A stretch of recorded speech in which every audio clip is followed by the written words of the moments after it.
எல்லாருக்கும் நன்றி. பத்திரிகை நண்பர்கள் அனைவருக்கும் நன்றி. இறைவனுக்கு நன்றி.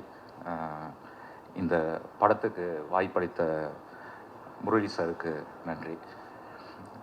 இந்த படம் நடிக்கிறேன்னு சொன்னப்போ என் அப்பா ரொம்ப சந்தோஷப்பட்டார். என்ன அப்படின்னா, தேனாண்டால் ஃபிலிம்ஸில் நடிக்கிறேன் அப்படிங்கிறதுனால எங்கள் அப்பாவுக்கு ரொம்ப சந்தோஷம். ஏன்னா நாங்கள் சின்ன வயசுலேருந்து நிறையா தேனாண்டால் ஃபிலிம்ஸில் அவ்வளோ படம், முக்கியமாக விவேக் சார் காமெடிலாம் வந்து தேனாண்டால் ஃபிலிம்ஸில் தான் நிறையா அந்த கோர்ட்டில் நின்று பேசுகிறது அதெல்லாம் சின்ன வயசில் பார்த்து, இப்போ அந்த கம்பெனியில் நான் நடிக்கிறேன் அப்படிங்கும்போது எனக்கே கொஞ்சம் சந்தோஷமாக இருந்துச்சு.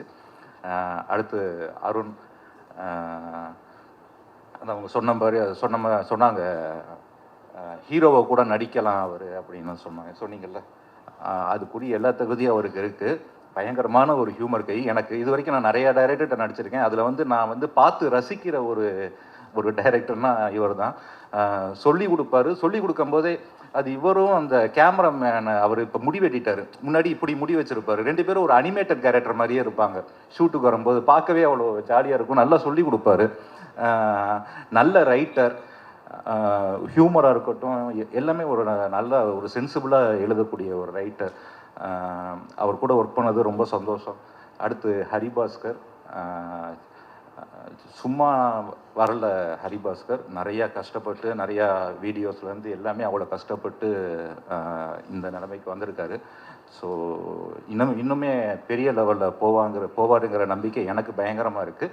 ரெண்டாவது, ஹரியோட நடித்தது எனக்கு, அதாவது ஷார்ட்லேருந்தே 2 பேரும் பயங்கர சிங்க் ஆகிட்டோம். நான் நடித்த படத்தில் இப்போ ரீசெண்டாக ரொம்ப என்ஜாய் பண்ணி, அதாவது ஒவ்வொரு நாளும் என்ஜாய் பண்ணி, ஒவ்வொரு சீனையும் என்ஜாய் பண்ணி பண்ண படம் வந்து மிஸ்டர் ஹவுஸ் கீப்பிங்.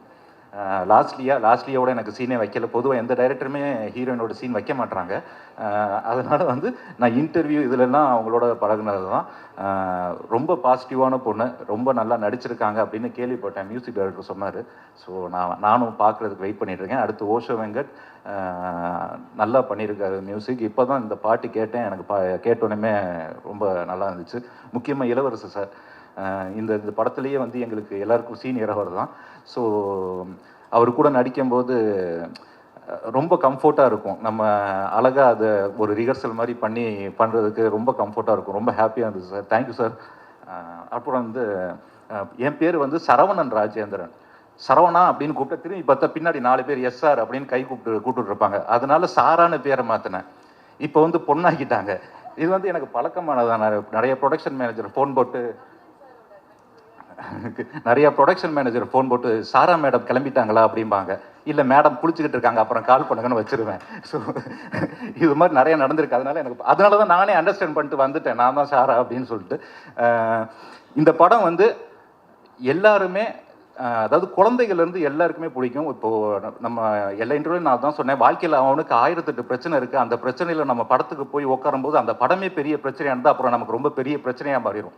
அதனால நம்ம அந்த படத்துக்கு போகும்போது ஒரு 2 மணி நேரம் அந்த படம் நம்மளை சந்தோஷப்படுத்தணும். இந்த படம் உங்கள் எல்லாரையுமே கண்டிப்பாக சந்தோஷப்படுத்தும். வெளியில் வரும்போது ஒரு ஃபீல் குட்டான படத்தை பார்த்துட்டு வர திருப்தி எல்லாருக்குமே கிடைக்கும். ஸோ தைரியமாக எல்லோரும் டிக்கெட் செலவு பண்ணி தியேட்டரில் போய் படத்தை பார்க்கலாம்.